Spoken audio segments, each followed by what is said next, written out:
The narrative unfolds within a men's correctional facility as inmates engage in their routine exercise. An alarm soon blares, signaling all prisoners to return to their cells. A particular inmate strong-arms Sam, a prison guard, demanding he smuggle in contraband.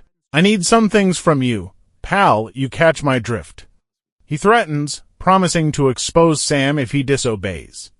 "You send my guy $500 with TC over that." "I'm just trying to help you out, man. What do you expect?"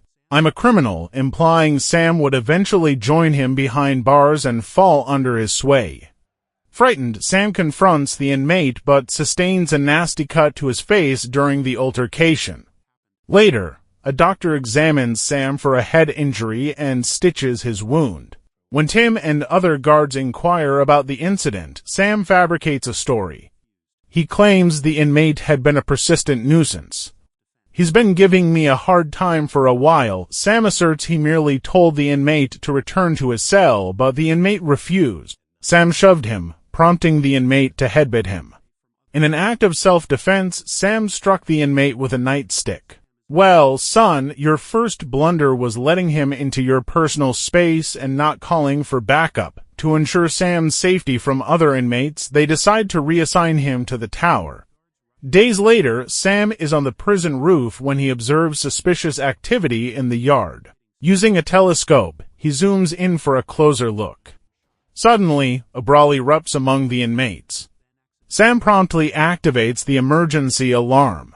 Guards, equipped with tear gas, rush to the roof. As the fight escalates, tear gas is deployed, affecting several inmates. When the conflict persists, the guards fire warning shots, forcing the inmates to the ground. Then, inadvertently, two inmates assault another. Fully uniformed guards enter the yard, systematically restraining the inmates. Meanwhile, Sam, still on the roof, comprehends his misjudgment. Warden Mills, alongside guards Ed Simmons and Tim, discusses the aftermath. Following the issue with Daryl Johnson, we felt it best to separate him from the general population. Indeed, he certainly can't return to a tower post. Tim defends Sam, but Warden Mills is furious, demanding an explanation for Sam's presence on the tower and determining his next assignment. "No, we must relocate him from here." Tim clarifies that due to Sam's previous assault, they deemed it prudent to keep him away from the inmates. Ed proposes moving Sam to other departments like receiving or discharge or barricade patrol. Tim continues to advocate for Sam, questioning the necessity of a transfer. "They'll kill him if they get the chance, and you know it," despite Ed and Tim's objections. Warden Mills orders Sam's transfer to the women's prison and mandates a lockdown for his relocation. "Those women will swarm him, sir. That could create entirely new complications. If he can't be trusted with the inmates, then perhaps he needs a different profession. It's the women's prison, or he's out." We rejoin Sam after his transfer to the women's facility.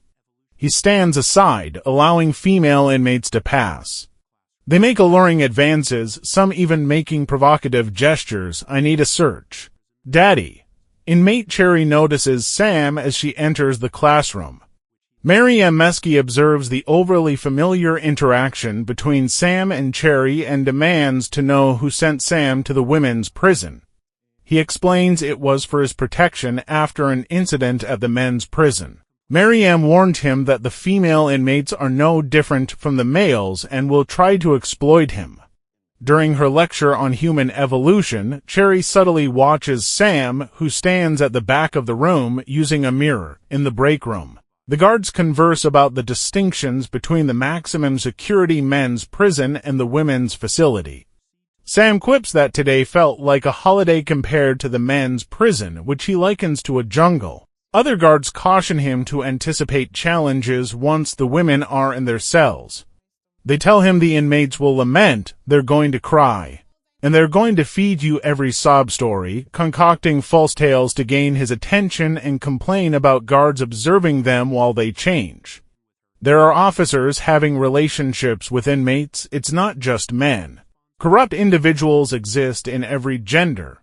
Wow. They delineate the unique hazards of the women's prison and advise Sam to act like an automaton, strictly adhering to all regulations.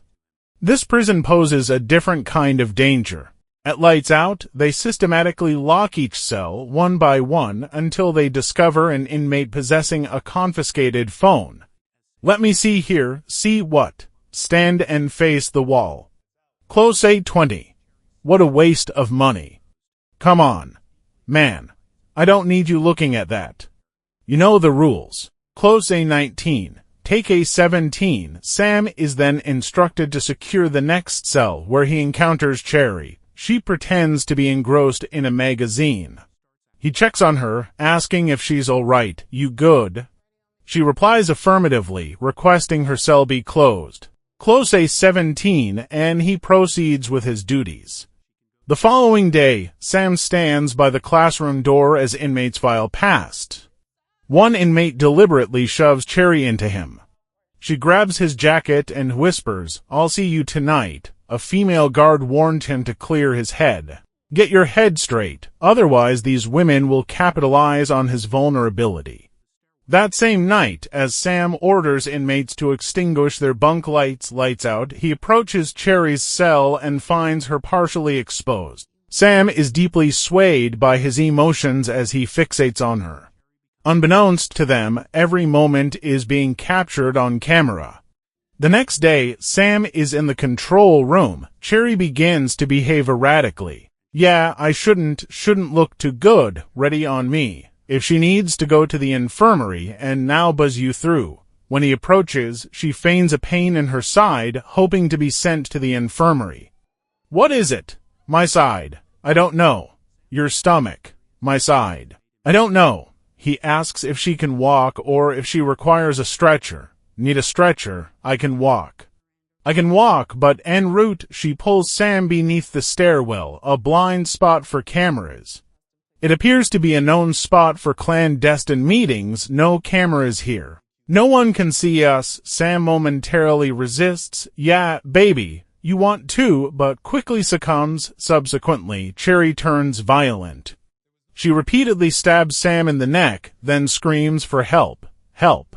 Help. It seems she's attempting to frame it as if Sam attacked her and she acted in self-defense.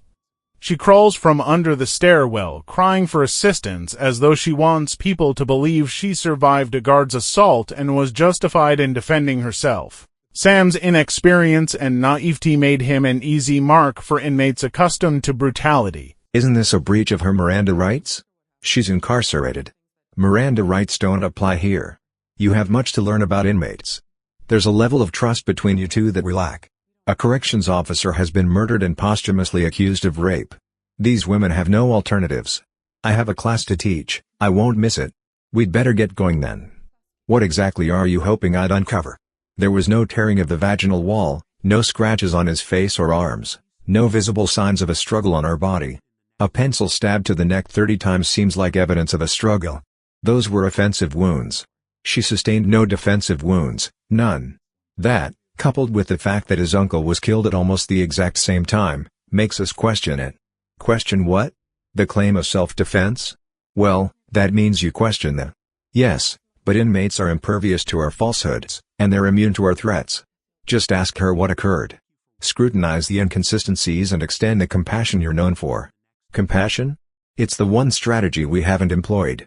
We lack it. That's why you're here. Did he commit a crime, Miss McCluskey? Look at that. I feel better already. Thank you for watching. Please subscribe and leave a comment below. See you in the next video.